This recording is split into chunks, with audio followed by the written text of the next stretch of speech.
Good morning बच्चों, कैसे हो? In previous lecture I was discussing about the previous years questions, यानी पिछले सालों में जो क्वेश्चंस आए हैं उनके बारे में डिस्कशन कर रहा था।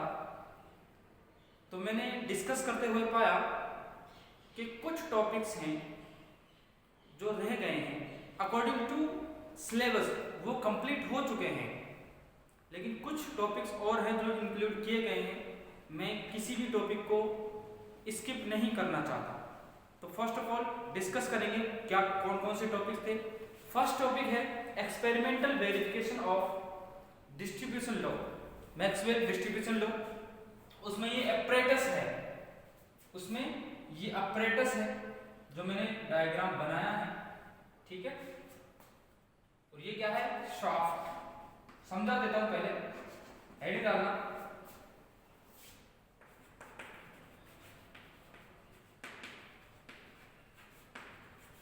Experimental verification of distribution, Maxwell distribution, Maxwell लिख लेना बीच में, Maxwell distribution law, Maxwell Boltzmann distribution law. According two heading डाला इसमें लेमर्ट वेलोसिटी मेथड, लेमर्ट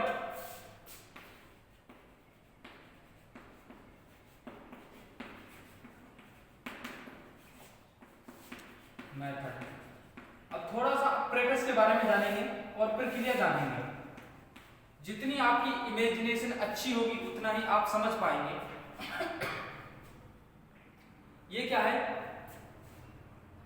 टूथ लिख देता हूं, टूथ डिस्क है या प्लेट, टूथ डिस्क या प्लेट है दो।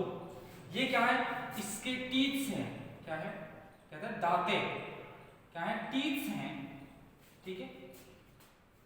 या इसको ऐसे बना देता तो भी कोई प्रॉब्लम वाली बात नहीं थी। ध्यान समझना, ये डिस्क हैं, दो डिस्क हैं, टूथड डिस्क, जो एक L सेंटीमीटर लंबी या L मीटर लंबी, L सेंटीमीटर लंबी शाफ्ट से जुड़े हुए हैं, यानी इनको इन टूथड डिस्क को जोड़ने का काम क्या कर रहे हैं? ये शाफ्ट कर रहे हैं। अब उसके इन डिस्क से एक तरफ, इन डिस्क के एक तरफ क्या होता है? सोर्स ऑफ गैसेस होता है, सोर्स ऑफ गैसेस। ये चैम्बर है, इसको डिफरेंट टेम्परेचर पर रखा जाता है, यानी एक सर्टेन टेम्परेचर पर रखा जाता है, फिक्स टेम्परेचर पर। फिर टेम्परेचर को क्या डिक्रीज या इंक्रीज यानी चेंज किया जा सकता है। और यहां से इस होल से गैसों को रिलीज किया जाता है, गैसों को। अब उनका एक गैसेस का एक बीम प्राप्त करने के लिए, ऑब्टेन करने के लिए यहां स्लिट्स लगी होती हैं। ध्यान देना, यहां क्या लगी होती है? स्लिट्स होती हैं, जिनकी मदद से एक बीम प्राप्त होती है या बीम प्राप्त की जाती है। किसकी? गैसेस की। अब हम जानते हैं गैसेस हैं जो डिफरेंट वेलोसिटी से ट्रेवल करती हैं, ध्यान देना। जब हमें एक बीम प्राप्त होगी गैसेस की, तो ऐसे प्लेस किया जाता है कि जो बीम है ये इन टूथ्स के, जो डिस्क है इनके टूथ्स के बीच में से पास होती है। ये टीथ हैं दो, इनके बीच में से पास होती हैं। इसी तरीके से इसके इन टूथ्स के बीच में से पास होती हैं। तो इन स्लिट से होकर ये डिटेक्टर है, चैम्बर है, इसमें जाती हैं। इससे पता लगता है कि कितने मॉलिक्यूल, कितने नंबर ऑफ मॉलिक्यूल, कितने फ्रैक्शन ऑफ मॉलिक्यूल्स यहां पहुंच रहे हैं। अब समझना थोड़ा सा इमेजिन करो, एक पेंडुलम है बड़ा, ठीक है, बड़ा पेंडुलम यहां दीवार से इमेजिन करना, जहां बैठे वहां दीवार से लटकाया हुआ है, और उसको पेंडुलम को ऐसे खींच के छोड़ा जाता है, और वो पेंडुलम ऐसे मूव कर रहा है। पहले स्थिर था, उसको मूवमेंट दी, यानी मोशन में लाए, तो मूव कर रहा है धीरे धीरे। अब आप इधर से दौड़ के आते हैं, पेंडुलम घूम रहा है, आपको बिना टच हुए उस पेंडुलम के इस ओर से उस ओर जाना है, और आपके पीछे और भी बच्चे हैं, ठीक है। आपकी स्पीड जितनी ज्यादा होगी आप उतनी आसानी से पेंडुलम के उस पार बिना टच हुए जा सकते हैं। ध्यान रखना, बिना टच हुए जाना। और यहाँ गैसेस मॉलिक्यूल में इतनी समझ तो होती नहीं है, वो तो कंटिन्यूसली चल रहे हैं। जैसी स्पीड होगी, स्पीड ज्यादा होगी तो वो निकल जाएंगे, नहीं होगी तो रुक जाएंगे। अब पेंडुलम चल रहा है, ऐसे ही इस शाफ्ट की हेल्प से इन डिस्क्स को, प्लेट्स को क्या किया जाता है, घुमाया जाता है, इनको घुमाया जाता है। अब इनको इस तरीके से लगाया जाता है कि ये डिस्क एक साथ घूमती हैं, इस शाफ्ट की हेल्प से ये एक साथ घूमती हैं। अब मैंने पेंडुलम का एग्जांपल क्यों लिया, ध्यान दीजिए। यदि पेंडुलम धीरे चलेगा तो इजीली मॉलिक्यूल्स या तुम निकल पाओगे।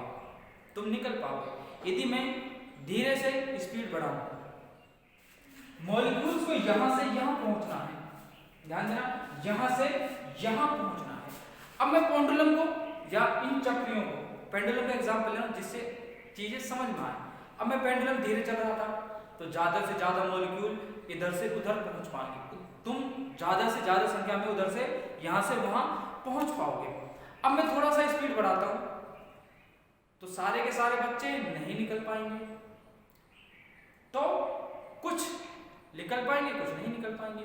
अब थोड़ा सा स्पीड और बढ़ाता हूं, पेंडुलम की स्पीड बढ़ा रहा हूं, तो स्पीड बढ़ा रहा हूं, तो लगातार स्पीड बढ़ाने से जो बच्चे हैं, ये तुम हो, बहुत सारे 100, 200, 500, 1000 हो, तो उनकी संख्या घटेगी जो बिना टच हुए आर पार जा सकते, जिनकी स्पीड पर्याप्त होगी इधर से उधर जाने के लिए। ध्यान से समझना। ऐसा ही चक्रियों के साथ, यानी जिनकी स्पीड ज्यादा होगी वो आसानी से यहाँ पहुंच रहे होंगे, और इनकी स्पीड को धीरे धीरे बढ़ाया जा रहा, ये चेंज किया जा रहा है, ऐसा समझो। इनकी किन वेलोसिटीज को, इन चक्रियों की, इन डिस्क्स की, टूथ डिस्क्स की वेलोसिटी को बढ़ाया जाता है कंटिन्यूअसली। तो हमें नंबर ऑफ मॉलिक्यूल जो यहां मिल रहे हैं और उस नंबर ऑफ मॉलिक्यूल के करस्पॉन्डिंग जो नंबर ऑफ मॉलिक्यूल्स हैं, उस वेलोसिटीज के करस्पॉन्डिंग या नंबर ऑफ मॉलिक्यूल्स की करस्पॉन्डिंग वेलोसिटी के बीच में ग्राफ प्लॉट किया जाता है।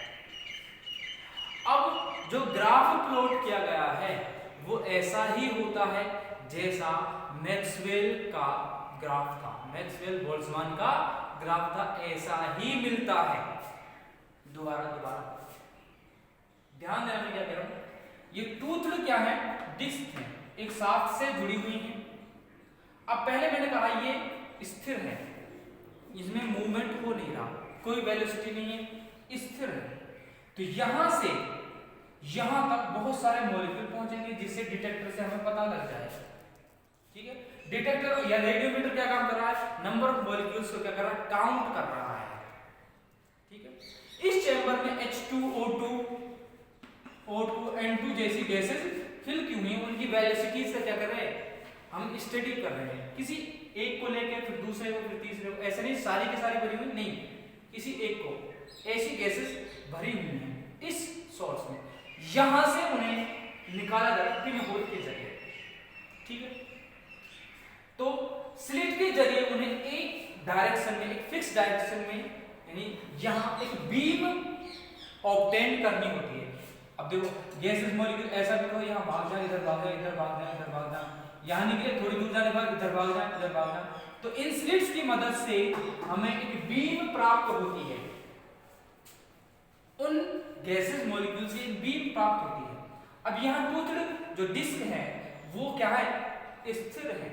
तो इन डिस्क के टीथों के बीच में, टूथ के बीच में से ये क्या करते हैं, आर पार जाती है, इन टीथ के बीच में से आर पार निकल जाती है। तो हमें डिटेक्टर से पता लग गया कि हाँ मॉलिक्यूल्स पहुंच रहे हैं। अब धीरे धीरे स्पीड बढ़ाई जाती है, स्पीड को निश्चित फिक्स किया, सर्टेन किया कुछ, और देखा कितने मॉलिक्यूल्स, फिर स्पीड को थोड़ा बढ़ाया, फिर देखा कितने मॉलिक्यूल्स यहाँ पहुंच रहे हैं, फिर और स्पीड को बढ़ाया, फिर मॉलिक्यूल्स कैलकुलेट करें कितने पहुंचे, फिर स्पीड को बढ़ाते जा रहे हैं और डिफरेंट डिफरेंट वेलोसिटीज पे नंबर ऑफ मॉलिक्यूल्स मिले। अब उन नंबर ऑफ मॉलिक्यूल्स का वेलोसिटीज की कमी नहीं, फ्रैक्शन ऑफ मॉलिक्यूल्स का करस्पॉन्डिंग जो वेलोसिटीज है उनके बीच में ग्राफ प्लॉट किया, और वो ग्राफ कैसा होता है, वो कर्व कैसा होता है, जैसा मैक्सवेल ने बनाया था। वो कैसा था, ऐसा। कैसा था, ऐसा। जैसे जैसे टेम्परेचर बढ़ता है वैसे वैसे ग्राफ राइट हैंड साइड, मैंने यहां भी तो कहा था फिक्स टेम्परेचर पर, ये किसी टेम्परेचर पर है तो टेम्परेचर को इंक्रीज करके देगा, फिर एक्सपेरिमेंट करके देगा, ग्राफ इस तरीके का प्राप्त हुआ। यानी मैक्सवेल बोल्ट्जमान के अकॉर्डिंग जो कर्व बनता है उसके अनुसार, यानी इस एक्सपेरिमेंटल जो एक्सपेरिमेंट कर रहे हैं उसके अनुसार जो ग्राफ बन रहा है वो दोनों एग्जैक्ट सेम होते हैं। इससे मैक्सवेल बोल्ट्जमान का जो लॉ था वो प्रूव होता है। ये क्या है, एक्सपेरिमेंटल वेरिफिकेशन है बोल्ट्जमान, मैक्सवेल बोल्ट्जमान के डिस्ट्रीब्यूशन लॉ का। और डिस्ट्रीब्यूशन लॉ किसका, वेलोसिटीज का डिस्ट्रीब्यूशन। मैक्सवेल बोल्ट्जमान ने वेलोसिटीज के डिस्ट्रीब्यूशन को एक्सप्लेन किया था, तो उसका क्या है, एक्सप्लेनेशन है। क्लियर, ठीक है। आगे चर्चा करते हैं, या लिख रहे हैं experimental verification of Maxwell distribution law. उसमें लिखना Lambert's velocity method, Lambert's velocity method. Clear, Lambert velocity method, apostrophe S नहीं लगा कोई इश्यू नहीं, ठीक है। तो वन बाय वन लिखेंगे सारी चीजें। ग्राफ के ये जो डायग्राम है ये बना लोगे, डायग्राम बनाओगे, वीडियो को पॉज करोगे, डायग्राम बनाओगे, फिर लिखते हैं डायग्राम क्या एक्सप्लेन करता है। पहले डायग्राम बनाओगे, वीडियो को पॉज करो, डायग्राम बनाओ। क्लियर,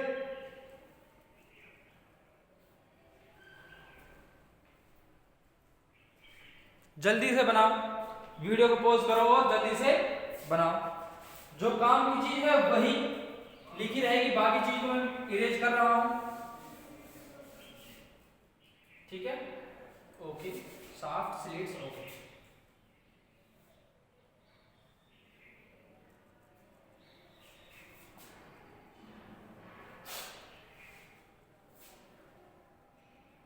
ये सॉफ्ट है, इस तरीके से घूम रही है। यहाँ ये क्या है, घूमने का डायरेक्शन दिखाया है मैंने, इस तरीके से घुमाया जा रहा है किसी भी डायरेक्शन में, है ना। बना ली, तो लिखना लैमर्ट का वेलोसिटी मेथड, इसमें लिखोगे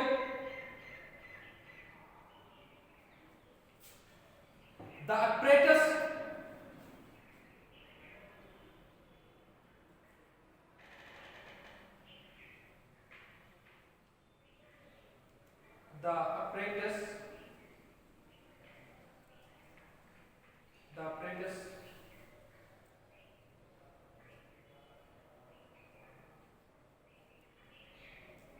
have,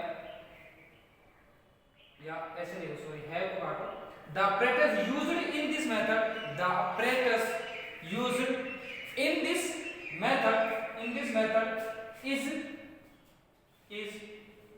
given in figure, या given in diagram, given in figure। आगे ना, in this apparatus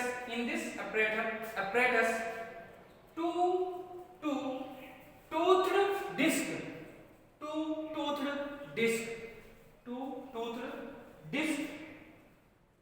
A and B, two-toothed disc A and B are joined by a shaft at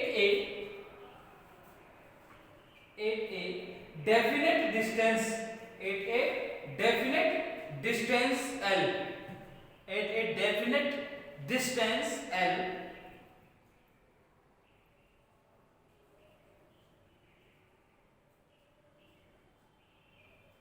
There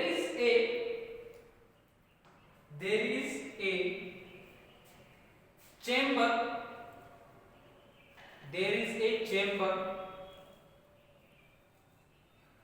which is by gases, which is filled by gases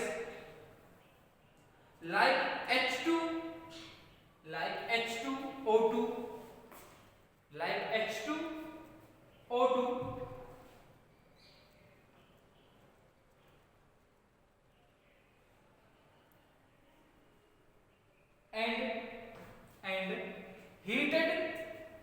and heated to a constant temperature, heated to a constant temperature, heated to a constant temperature is known as source S, is known as source S, is known as source S.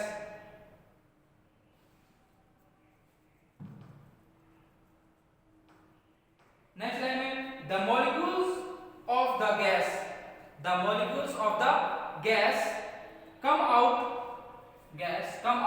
through a pinhole, come out through a pinhole, come out through a pinhole, pinhole.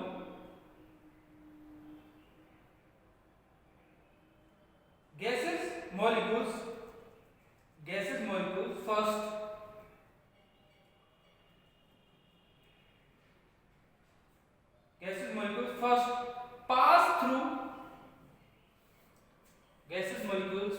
pass through slits, pass through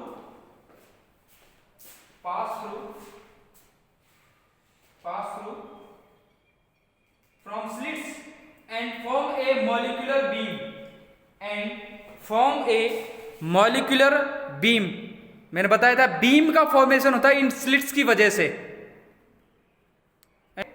and form A molecular beam. ठीक है, next आगे है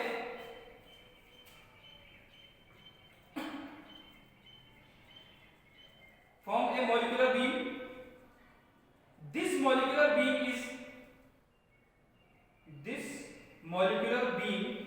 is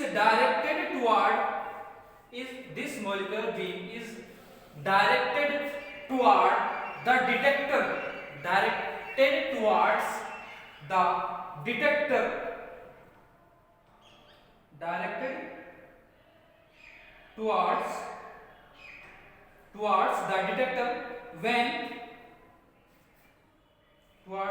detector when look at the molecular beam reaches to a detector, the molecular beam reaches to the detector through a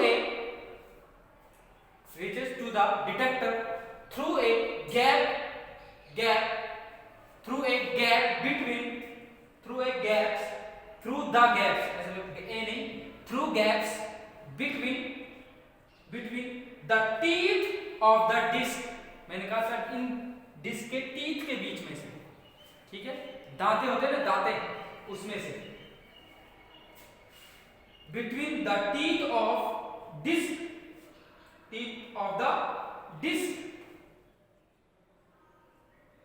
next line में next point, the shaft joining the two discs,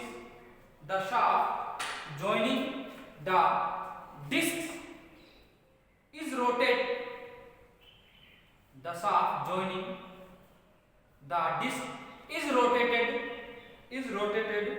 at different velocities,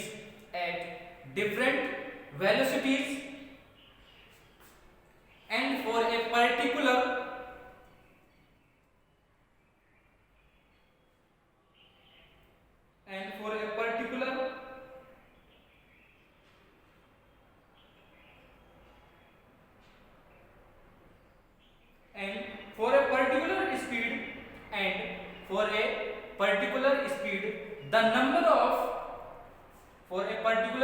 the number of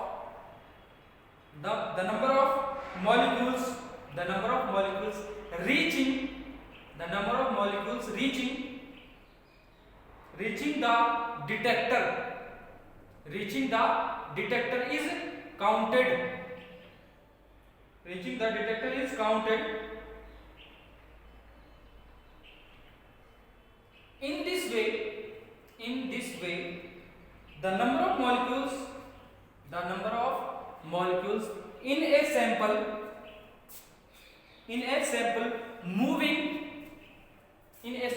is moving by a definite velocity is determined, यानी definite number of molecules definite velocity पर क्या करते हैं, move करते हैं। दोबारा बोल रहा हूं, moving by a definite velocity is determined.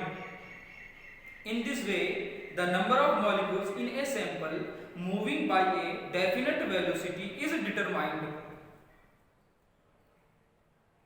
The number of molecules are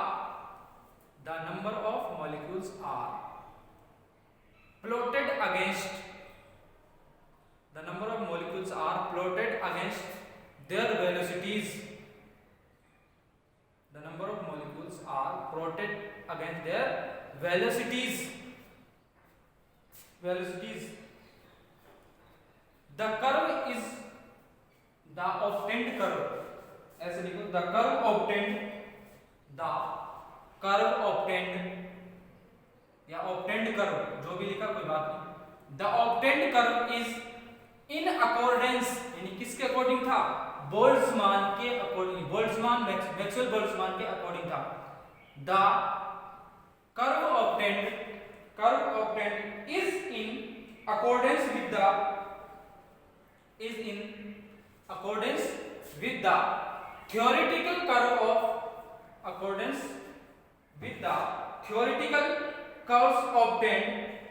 curves obtained by Maxwell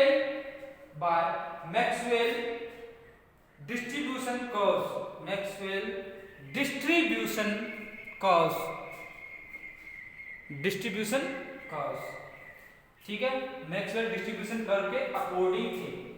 क्या हुआ, यहां से पिन होल से गैसेस निकलती हैं, उन्हें स्लिट द्वारा एक बीम के रूप में प्राप्त किया, ऐसे बीम ऑब्टेन करते हैं और वो इन टीथ के बीच में से यहां डिटेक्टर में पहुंचते हैं। ठीक है, अब इनको डिफरेंट वेलोसिटीज पर घुमाया जाता है और नंबर ऑफ मॉलिक्यूल्स पता लगाए जाते हैं, ठीक है, और वेलोसिटीज और नंबर ऑफ मॉलिक्यूल्स के अगेंस्ट ग्राफ प्लॉट किया जाता है। तो ग्राफ हमें एग्जैक्टली ऐसा ही मिलता है जैसे थ्योरेटिकल कर्व है मैक्सवेल बोल्ट्जमैन का, उसके अकॉर्डिंग मिलते हैं। तो इससे प्रूव होता है कि मैक्सवेल बोल्ट्जमैन सही थे। अकॉर्डिंग उनकी क्या था, मॉलिक्यूलर वेलोसिटीज का डिस्ट्रीब्यूशन समझाया था, ठीक है, वो सही थे। ठीक है, तो नेक्स्ट हेडिंग डालेंगे किसके बारे में, इरेज कर रहा हूं, है ना। एक था जूल थॉमसन इफेक्ट, यानी लिक्विफिकेशन ऑफ गैसेस था, वो बात करेंगे according to Joule Thomson effect.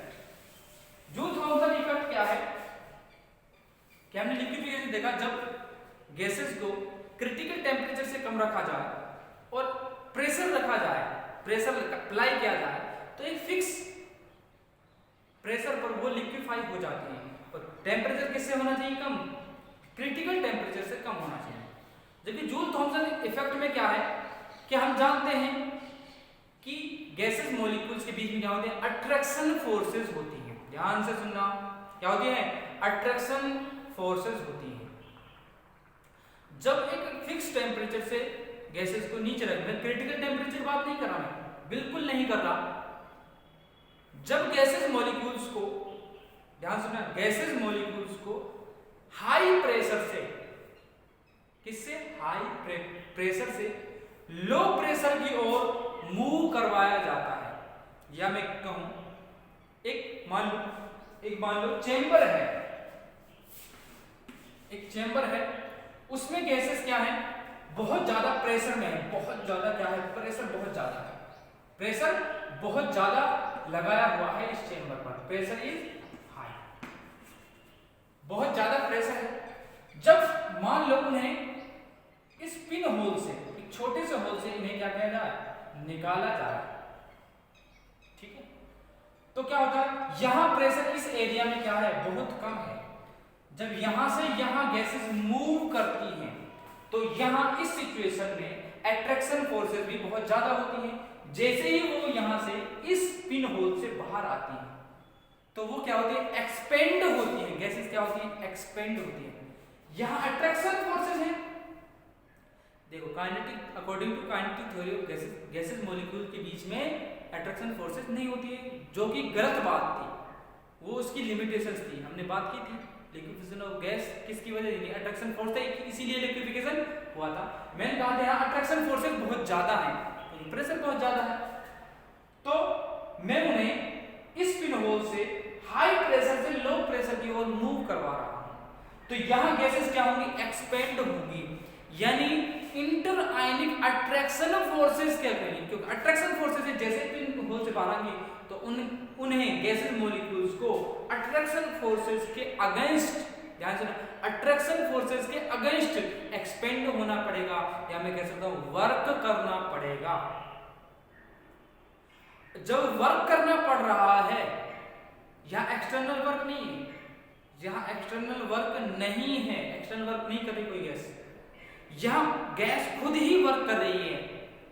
तो जब गैसेस वर्क करेंगी तो वर्क के लिए एनर्जी कहां से आएगी, वो एनर्जी क्या करेंगी, वो एनर्जी एब्जॉर्ब करेंगी अपने ही अंदर से, यानी काइनेटिक एनर्जी से एनर्जी को एब्जॉर्ब करेंगी वर्क करने के लिए। मैं क्या कह रहा हूं, काइनेटिक एनर्जी को यूज करेंगी वर्क के लिए। जब वो काइनेटिक एनर्जी को एक्सपेंड करने के लिए यूज कर देंगे अगेंस्ट इंटर आयनिक अट्रैक्शन फोर्सेस या इंटर मॉलिक्यूलर अट्रैक्शन फोर्सेस के अगेंस्ट, तो वर्क हो रहा है। वर्क करने के लिए ऊर्जा चाहिए होगी और एनर्जी चाहिए होगी। एनर्जी कहां से मिलेगी, काइनेटिक एनर्जी से, यानी इंटरनल एनर्जी से। तो गैसेस का क्या हो जाता है, कूलिंग हो जाती है। इस प्रोसेस में गैसेस लिक्विफाई भी हो जाती हैं। This effect is known as Joule Thomson effect. दोबारा बोल रहा हूं, जब हाई प्रेशर से लो प्रेशर की ओर गैसेस को मूव करवाया जाता है तो गैसेस को एक्सपेंड होने के लिए वर्क करना पड़ता है, और वर्क करने के लिए एनर्जी इंटरनल से या मैं कहूं काइनेटिक एनर्जी से ली जाती है। यानी गैसेस मॉलिक्यूल्स जो सिस्टम है जो वर्क कर रहा है वो गैसेस मॉलिक्यूल से क्या करता है, एनर्जी अब्सॉर्ब कर रहा है। सिस्टम जो अब्सॉर्ब कर रहा है तो वर्क करने के लिए एनर्जी कहां से आई, गैसेस मॉलिक्यूल से ही। तो एनर्जी क्या होगी, यानी जो टोटल ओवरऑल एनर्जी है वो डिक्रीज हो जाएगी, क्योंकि हम जानते हैं कि काइनेटिक एनर्जी टेम्परेचर के डायरेक्टली प्रोपोर्शनल टू होती है। काइनेटिक एनर्जी किसके प्रोपोर्शनल होती है, टेम्परेचर के। तो काइनेटिक एनर्जी का यूज कर लिया, काइनेटिक एनर्जी घट गई, मैंने कहा था यूज कर लिया, तो टेम्परेचर घट जाएगा, कूलिंग हो जाएगी। इसे ही जूल थॉमसन इफेक्ट कहा जाता है। अब बात करते हैं condition of Joule Thomson effect या इन्वर्जन टेम्परेचर। क्या कहा, इन्वर्जन टेम्परेचर। यह एक ऐसा टेम्परेचर है जिससे बिलो टेम्परेचर को रखा जाए और गैसेस को हाई प्रेशर से लो प्रेशर पे मूव करवाया जाए, एक्सपेंड करवाया जाए, तो लिक्विफाई आसानी से हो सकती है। और टीआई क्या होता है, टीआई क्रिटिकल टेम्परेचर से, इन्वर्जन टेम्परेचर क्रिटिकल टेम्परेचर से डिफरेंट है, कंफ्यूज मत होना। ये क्या होता है, इसे टीआई से रिप्रेजेंट किया जाता है, ये 2a/RB होता है। पहले बात करेंगे Joule Thomson effect.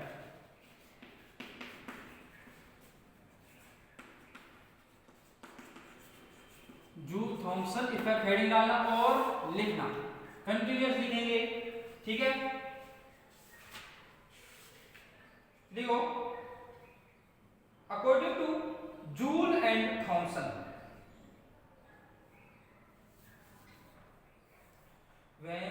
According to Joule and Thomson, P नहीं है, Thomson, Joule, according to Joule and Thomson, when a gas is compressed when a gas is compressed at high pressure and is allowed to diffuse or expand in low pressure area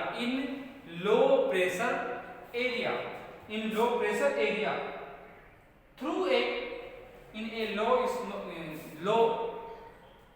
pressure area through a small hole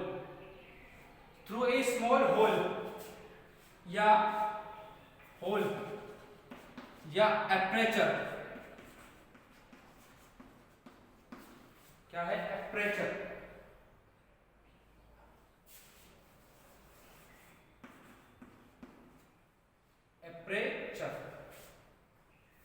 ठीक है, जो भी है इसकी enunciation ये है aperture.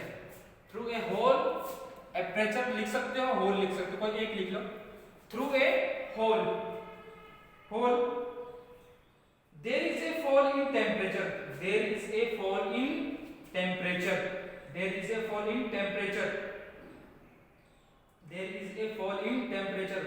This effect is known as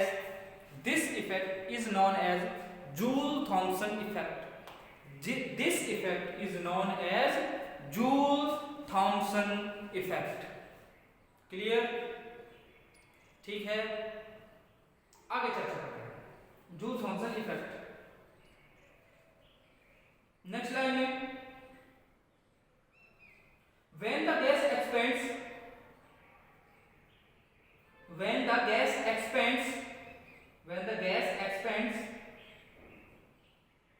gas molecules go far apart from each other.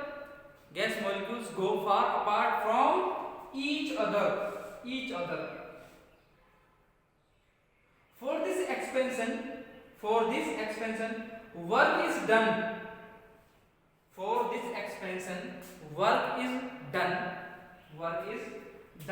against the forces of attraction या intermolecular attraction forces. Work is done against the forces of attraction between the molecules.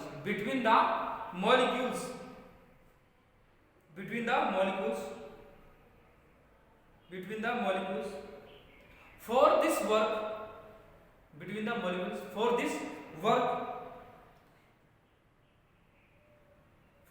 internal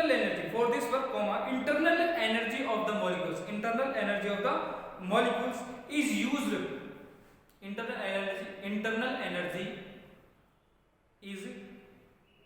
For this work internal energy of the molecules is used and temperature is decreased. या lowered लिख सकते हो, temperature is decreased.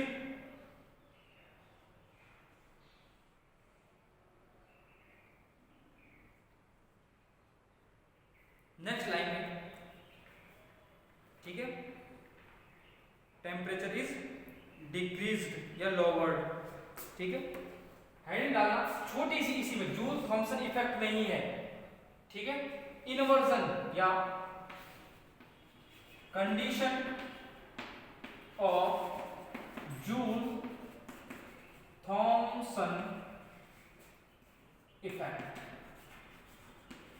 Effect और दोनों नाम लिखना जरूर, एक मत लिखना. इन्वर्जन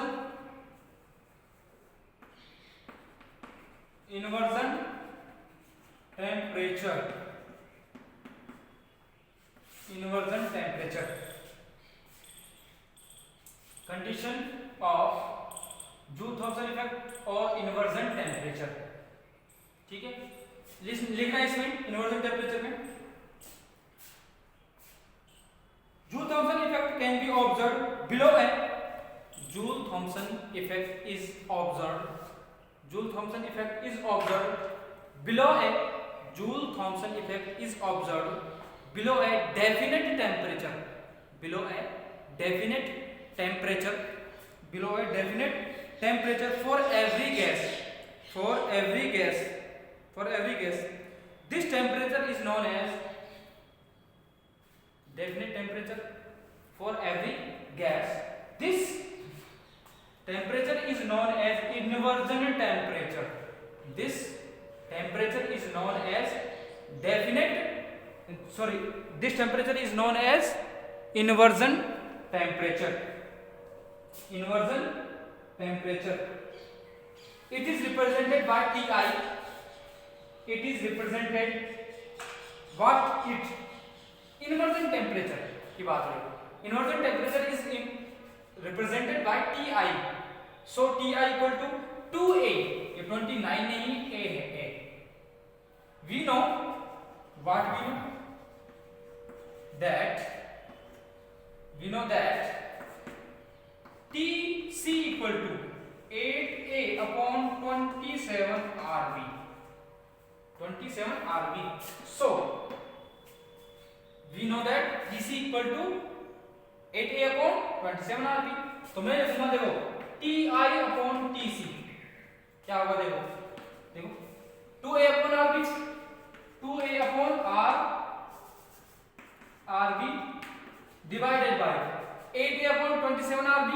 तो मैं लिखूंगा 27 Rb upon 8A. तो ध्यान से देखना, देखो Rb से Rb कैंसिल आउट हो जाएगा, ठीक है, A से A, तो क्या बचेगा, देखो 2 है यहाँ 8 है, तो Ti upon Tc equal to 27/4.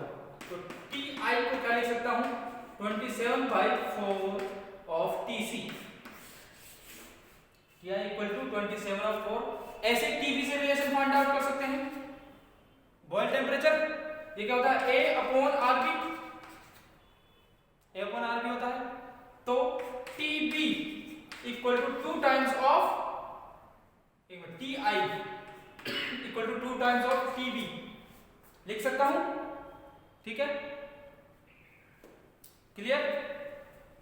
ये अगर जूल थॉमसन इफेक्ट, यानी गैसेस को इंटरमोलिकुलर अट्रैक्शन के फोर्सेस, इंटरमोलिकुलर अट्रैक्शन फोर्सेस के अगेंस्ट एक्सपेंड होने दिया जाता है.